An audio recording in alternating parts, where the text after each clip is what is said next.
Hello friends, कैसे हैं आप सब। आई होप आप सब अच्छे ही होंगे। मेरे चैनल में फिर से आपका स्वागत है दोस्तों। आज फिर मैं आपके लिए बहुत बढ़िया बढ़िया और यूनिक सी टिप्स लेकर आ गई हूं, जो कि आपके समय और पैसे की तो बचत करती हैं और साथ साथ आपके उलझे हुए कामों को भी सुलझाने में आपकी मदद करती हैं। चलिए देर न करते हुए वीडियो को शुरू करते हैं। दोस्तों, पेन का इस्तेमाल तो बच्चे करते ही हैं, लेकिन क्या होता है जब वो पेन का इस्तेमाल करते हैं तो गलती से उनके हाथों के ऊपर इंक के जो है निशान पड़ जाते हैं, जिसको अगर हम रफली रिमूव करें तो उनके हाथों की स्किन जो काफ़ी सेंसिटिव होती है, जिसके कारण उनके हाथों के ऊपर रैशेस भी आ जाते हैं और काफ़ी उनको पेन भी होता है। तो उसके लिए आप लें कोलगेट और जहाँ भी पेन का निशान है उसके ऊपर आप कोलगेट को लगा दें और कोलगेट लगाने के बाद इसको हल्के हाथों से रगड़ें। तो आप देखेंगे थोड़ी ही देर में जो पेन का दाग है वो आसानी से उतर जाएगा, जिसके कारण आपको काफ़ी रगड़ना भी नहीं पड़ेगा और आपके बच्चों को कोई पेन भी नहीं होगी। चलिए फ्रेंड, बढ़ते हैं अगली टिप की तरफ। मेरी अगली टिप होने वाली है आर्टिफिशियल इयररिंग्स को लेके। दोस्तों, आर्टिफिशियल इयररिंग पहनना हम सबको बहुत पसंद होता है, लेकिन इनके साथ एक दिक्कत आती है कि जब हम इनको वियर करते हैं तो आप देखते हैं थोड़ी देर के बाद ही हमारे कानों में बहुत ज़्यादा दर्द होना लग जाता है और ये हमें एक तरीके से काटने लगते हैं या हमें बहुत ज़्यादा ईचिंग होती है, जिसके कारण हम इसको लंबे समय तक नहीं पहन पाते। तो उसके लिए आप क्या करें, आप लें अपने घर पे रखी हुई नेल पेंट। आप किसी भी नेल पेंट का इस्तेमाल कर सकते हैं। मेरे पास ये ट्रांसपेरेंट नेल पेंट है, मैं इसका इस्तेमाल कर रही हूँ। इसके बाद आप क्या करें, अपने इयररिंग्स की जो ये डालने वाली साइड होती है, जिसको हम अपने कान में डालते हैं, इसकी ये जो डंडी होती है, इसके ऊपर आप नेल पेंट को अच्छी तरीके से कोट कर दें और साथ ही साथ इसके जो पीछे वाला हिस्सा है जो हमारे कान के साथ टच करता है, उसके ऊपर भी आप नेल पेंट को इस तरीके से लगा दें। ऐसा करने से क्या होगा, ये इयररिंग हमारे डायरेक्ट कान के कांटेक्ट में नहीं आएगा, जिसके कारण हमें किसी भी प्रकार की कोई दिक्कत नहीं होगी। चलिए फ्रेंड, बढ़ते हैं अगली टिप की तरफ। मेरी अगली टिप होने वाली है बादाम को लेकर। दोस्तों, बादाम खाना हमारे सेहत के लिए बहुत ही ज्यादा फायदेमंद होता है। बादाम खाने के लिए ज्यादातर कहा जाता है कि इसको पानी में भिगो के खाना चाहिए, तो हम क्या करते हैं, इसको किसी भी बर्तन में भिगो देते हैं। तो नेक्स्ट टाइम जब भी आप बादाम को भिगोएं तो आप कोई भी बर्तन ना लेकर आप ले घर पे रखा हुआ पुराना दिया और इसके अंदर रख के अगर आप अपने बादाम को भिगोएंगे,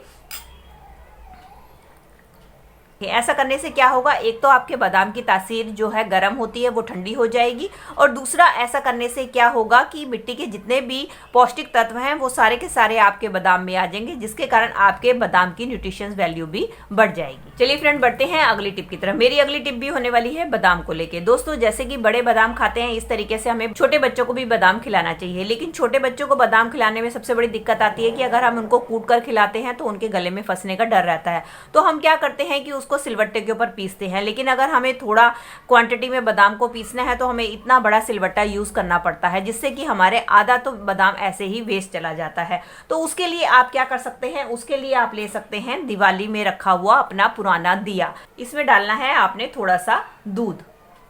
अब आपने क्या करना है, आपने लेना है एक बादाम और बादाम को आपने क्या करना है, इस मिट्टी के दिए के ऊपर इस तरीके से घिसना है।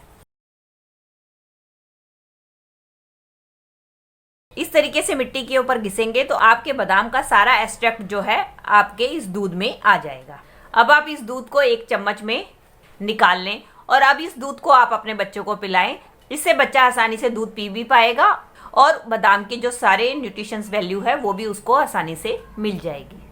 कि जब भी हम चाय वगैरह बनाते हैं या हम कभी भी शाही पनीर या ऐसी डिश बनाते हैं जिसमें कि हमें उसमें तंदूरी टेस्ट लेकर आना होता है, तो हम ज्यादातर जो है मिट्टी की किसी भी चीज का इस्तेमाल करते हैं, जिससे ताकि उसके अंदर हमारा जो है तंदूरी फ्लेवर आ सके। तो उस कंडीशन में हम अपने दिए का यूज कर सकते हैं। जैसे कि हम चाय बनाते हैं, हमें उसमें अगर तंदूरी टेस्ट लेकर आना होता है तो हम इस दिए का इस्तेमाल कर सकते हैं, और अगर हमें कोई रायता या शाही पनीर बनाना है तो उसमें भी हम इस दिए का इस्तेमाल कर सकते हैं। उसके लिए सिंपली हमें क्या करना है, हमें लेना है दिया और इसको हमने अच्छी तरीके से धो के वॉश कर लेना है और उसके बाद इसको अपने गैस के ऊपर रख के अच्छी तरीके से हमें इसको गर्म कर लेना है। और उसके बाद हमें क्या करना है, मैं तो जैसे आपको चाय का बता रही हूँ कि आप क्या करें, चाय या दही जिसमें भी आपको करना है, आप डायरेक्ट इसको गर्म करके, जैसे दही में अगर आपने डालना है या चाय के अंदर डालना है तो इसको गर्म करके सीधा आप जो भी डिश है उसके अंदर आप इसको रख के 5 मिनट के लिए ढककर छोड़ दें। उसके बाद देखेंगे आपके दही या सब्जी जिसमें भी आपको चाहिए होगा, आपका तंदूरी टेस्ट आ जाएगा।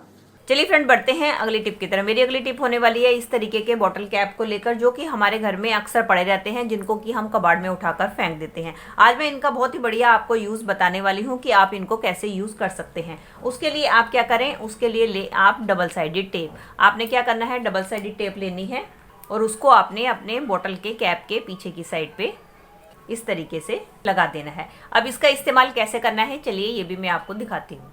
ये देख सकते हैं, इस तरीके से डबल साइडेड टेप की मदद से इसको मैंने दीवार पे हैंग कर दिया है। इसके ऊपर आप कोई भी हल्का फुल्का सामान, जैसे बच्चों का आई कार्ड हो गया, टाई हो गया, आप इसके ऊपर हैंग कर सकते हैं।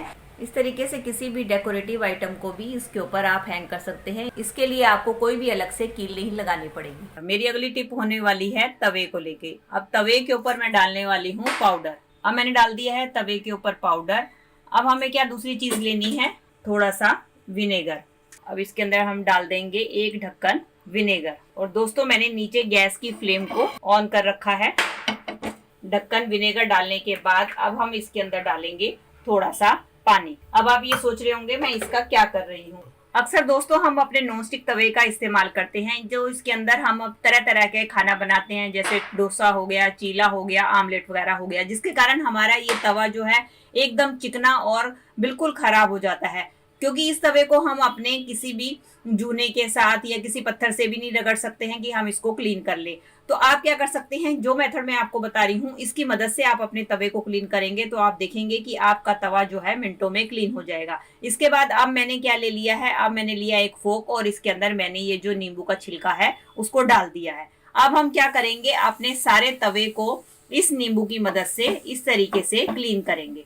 अब दोस्तों, जो जो सामान इसके अंदर हमने डाला है उसका भी मैं आपको बता दूं कि हमने क्यों उस चीजों का इस्तेमाल किया है। सिरके के इस्तेमाल से जो भी इसकी जो बैड स्मेल है ऑमलेट की या नॉन वेज की या चीले की, जो भी स्मेल इसके अंदर रह जाती है वो स्मेल दूर हो जाएगी। और जो हमने पाउडर डाला है वो पाउडर से इसके अंदर जितनी भी चिकनाहट है वो सारी की सारी आपकी दूर हो जाएगी। ऐसा करने के बाद आप अपने तवे को अच्छी तरीके से रगड़ने के बाद आप इसको थोड़ी देर के लिए ठंडा होने दें। और ठंडा होने के बाद मैं आपको इसको साफ करके दिखाती हूँ कि हमारा तवा एकदम कैसे क्लीन हो गया है। ये देख सकते हैं दोस्तों, मैंने तवे को अच्छी तरीके से, जैसे हम नॉर्मल वॉश करते हैं, वॉश कर लिया है।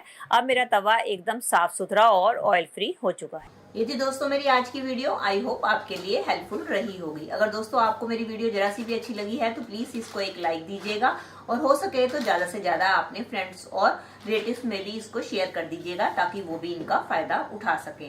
और मुझे कमेंट करके जरूर बताइएगा कि इनमें से आपको कौन सी टिप या हैक सबसे बढ़िया लगा। और साथ ही साथ अगर आप मेरे चैनल पे नए हैं और मुझसे जुड़े रहना चाहते हैं तो मेरे चैनल को भी बेल आइकन के साथ सब्सक्राइब कर दीजिएगा। चलिए मिलती हूँ नई वीडियो और नए टॉपिक्स के साथ। Till then take care and bye bye.